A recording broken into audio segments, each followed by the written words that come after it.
का मतलब है कि उस समय मेरी उम्र 17 वर्ष था। उस समय मैं 12 क्लास में पढ़ता था और मैं पढ़ने में काफी होशियार था। कुछ समय बाद हमारे स्कूल में गर्मियों का छुट्टी हो गया और हमें 45 दिन का छुट्टी मिल गया। छुट्टियों में मेरी मासी की लड़की हमारे घर पर रहने के लिए आ गई, जो कि मेरी ही उम्र की थी। अभी मैं आपको बताने वाला हूँ जो कि शायद आपको अच्छा नहीं लगेगा, क्योंकि कहानी में तो सच सच लिखना ही पड़ता है। मेरी मासी की लड़की एक बहुत ही ज्यादा खूबसूरत लड़की थी। बोल सकते हैं कि इतनी खूबसूरत थी कि अगर कोई भी लड़का उसको एक बार देख लेता तो उसका दिल नहीं करता था कि मैं उसको देखने से हट जाऊं। वह लगातार देखता ही रहता था। देखने में ऐसी लड़की थी। उसकी उम्र भी मेरी उम्र जितना ही था, इसलिए उसको भी ज्यादा समझ नहीं थी और मुझे भी ज्यादा समझ नहीं थी कि मासी की लड़की बहन ही होती है। जब उसको हमारे घर में आए हुए 15 से 16 दिन ही हुआ तो मेरी नजरें उसको गलत तरीके से देखने लगी और मेरी मासी की लड़की भी मेरे को गलत तरीके से ही देखती थी। वह इतनी खूबसूरत थी कि उसको जब मैं देखता था तो मेरा दिमाग काम करना बंद कर देता था और उसी के ख्यालों में खो जाता था। मैं इस कहानी को ज्यादा लंबा नहीं करना चाहता हूँ, इसलिए आपको सीधा ही बोल देता हूँ कि कुछ दिनों बाद हम दोनों का लव स्टोरी शुरू हो गया और हम दोनों एक दूसरे को बेहद चाहने लगे। मेरे घर वालों को इस बात का मालूम नहीं था कि हम दोनों एक दूसरे को प्यार करते हैं। हम छुप छुप कर एक दूसरे को मिलने लगे। ऐसा काफी दिनों तक चलता रहा, किसी को भी मालूम नहीं हुआ।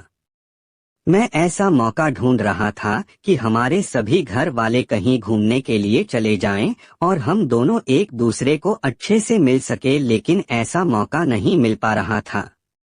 मेरी मासी की लड़की भी मुझे अकेले मिलना चाहती थी, लेकिन ऐसा नहीं हो पा रहा था। वह भी काफी ज्यादा टेंशन में थी कि हम अकेले कैसे मिल सकते हैं, लेकिन ऐसा नहीं हो पा रहा था। फिर एक दिन हम दोनों ने प्लान किया कि हमने स्कूल की कुछ किताबें लेने के लिए बाजार जाना है और हम दोनों को ही जाना पड़ेगा। हमने अपने घर वालों को बोल दिया और हमारे घर वाले बोले कि नहीं, आपको जाने का जरूरत नहीं है, हम आपको वह वाली किताबें लाकर दे देते हैं। हमारा प्लान चौपट हो गया और मुझे बहुत ज्यादा गुस्सा आया कि हम कभी भी एक दूसरे को अकेले नहीं मिल सकते हैं। उसके सिर्फ 3 दिन बाद ही मुझे ऐसा मौका मिल गया जिसका मैं बहुत दिनों से इंतजार कर रहा था कि हम दोनों अकेले मिल सकते हैं। फिर 2 दिन बाद मेरे घर वालों को कोई जरूरी काम पड़ गया, जिसकी वजह से मेरी मम्मी और मेरे पापा दोनों वह काम के लिए घर से चले गए।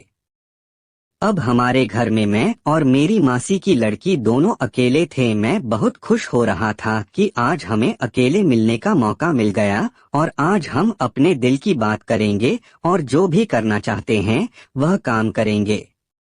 मेरी मासी की लड़की भी बहुत खुश थी कि आज हमें अकेले मिलने का मौका मिल गया है, लेकिन वह डर भी रही थी कि आज हम दोनों अकेले हैं, कहीं कुछ गलत ना हो जाए।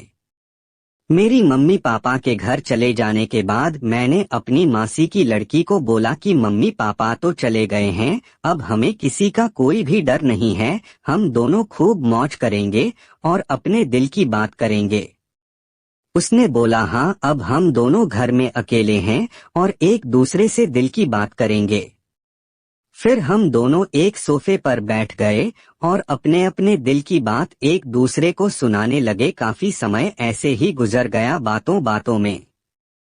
उसके बाद मेरे मन में गलत ख्याल आने लगे और मैं अपनी मासी की लड़की को बोला कि ऐसा ऐसा बात है, आज हम घर में अकेले हैं, किसी का कोई डर भी नहीं है, आपको टेंशन लेने का कोई जरूरत भी नहीं है। लेकिन मेरी मासी की लड़की मेरे लाख बार बोलने पर भी नहीं मानी। उसने बोला कि हम दोनों एक दूसरे को प्यार करते हैं, लेकिन ऐसा काम विवाह के बाद ही हो सकता है, पहले नहीं। मैंने उसको बहुत मनाया, लेकिन लाख कोशिश करने के बाद भी वह नहीं मानी। जब वह नहीं मानी तो मुझे उसके ऊपर बहुत ज्यादा गुस्सा आ गया और मैं उससे झगड़ा करने लगा कि आप मुझे प्यार नहीं करती, इसलिए आप मुझे मना कर रही हो। लेकिन उसने मुझे बहुत ही प्यार से जवाब दिया कि ऐसा बात बिल्कुल भी नहीं है, हम आपको बहुत प्यार करते हैं, लेकिन यह काम विवाह के बाद ही होगा, आप मेरे साथ विवाह कर लो। मेरी मासी की लड़की इतनी ज्यादा खूबसूरती थी, जिस कारण मैं सोच लिया कि अगर विवाह करना ही है तो क्यों ना अपनी इस मासी की लड़की के साथ ही कर लूं, क्योंकि वह इतनी खूबसूरत भी है तो हम एक दूसरे को प्यार भी करते हैं। उसके बाद अपनी मासी की लड़की को देखकर मुझसे रहा नहीं जा रहा था और हम दोनों ने मिलकर एक बात पक्की कर ली कि हम घर से भागकर शादी कर लेंगे, और हम घर से भाग गए। मैंने अपनी माँ के गहने और कुछ रुपए निकाल लिए और घर से भागकर कोर्ट मैरिज करवा ली। कोर्ट मैरिज करवाने के लिए हमें 8 महीना तक घर से बाहर कहीं रहना पड़ा, क्योंकि हमारी उम्र 18 वर्ष अभी नहीं हुई थी। अब हम अपने घर वापस भी नहीं जा सकते, क्योंकि जाते हैं तो हमें हमारे घर वाले मार देंगे। हम दोनों बहुत बुरे तरीके से फंस चुके हैं। अब पूरी जिंदगी हम दोनों को ऐसे ही गुजरना पड़ेगा। मैं किसी फैक्ट्री में काम करता हूँ और मेरी घरवाली भी मेरे साथ में ही उस फैक्ट्री में काम करती है और हम दोनों अपने घर का गुजारा करते हैं। एक खूबसूरत चेहरे को देखकर मैंने अपनी पूरी जिंदगी बर्बाद कर ली। इस वीडियो को जो लोग भी देख रहे हैं उन सबको मैं एक ही बात कहना चाहता हूँ कि आप ऐसा काम बिल्कुल भी मत करना।